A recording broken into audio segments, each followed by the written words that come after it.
kusoo dhawaada mid ka mid ah barnaamijyada sida tooska ah noloshaada u saameynaya. Barnaamijkan waxaan ku eegi doonaa arrimaha sharciga. Ma ogtahay sharcigu ma yaqaano maan garanay in badan oo bulshadeena ka midina ma yaqaanin sharciga. Barnaamijkanna wuxuu u qaabaysan yahay inuu ka caawiyo marka ay qofka dhibi soo gaadho talaabada ugu horeysa ee uu qaadayo si uu cadaalad u helo maxay noqon doontaa. Waxay noogu martiyaa barnaamijka lawyer su'aalo aad u muhiim ah baan maanta ku weydiin doonaa oo si toos ah u taabanaya nolosha bulshada kuwaas oo inta badan ay cabasho ka timaado.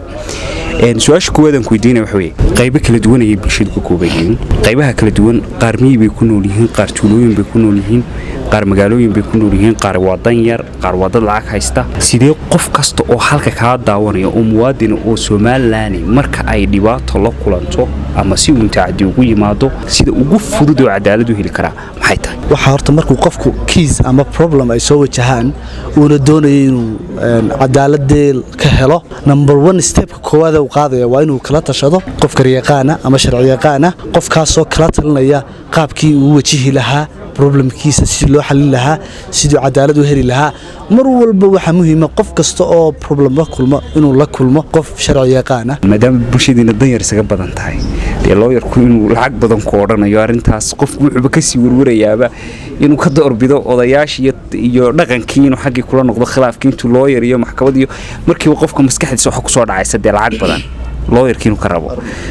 idinta arinta بالكورن بوشدة بالعتم كقالين إنسان هدي أديك شرعيين كسب. سؤال في عن أو هدي ماشي نقالة ما تبع لا تكوي بقال لكن مركوه الرسبة نقالها واحد كوين خلاف كاجينا حل وهالشو أما وحقوق ذا هالشو أيرت النمبر 1 كوين انتها نقالها دين صار نقولنا قف كلاين كأما قف كمعميل كأ يقف كلاير كأ ما هو واحد فيكس لاير واحد فيكس شلا ماله أو من هذا واحد حسن كوشقينه لكن وهشيانو wuxuu oranaya inuu taasaan ugu shaqeynaya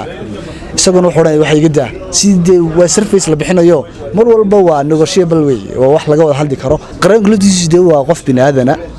oo garanay binaadnimadii qofka haduu dhaho lacag ma haysto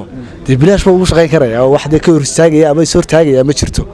waxa saayid buu ugu daray inuu aanamsano qofka haduu dhaahdo ma waxba ma haysto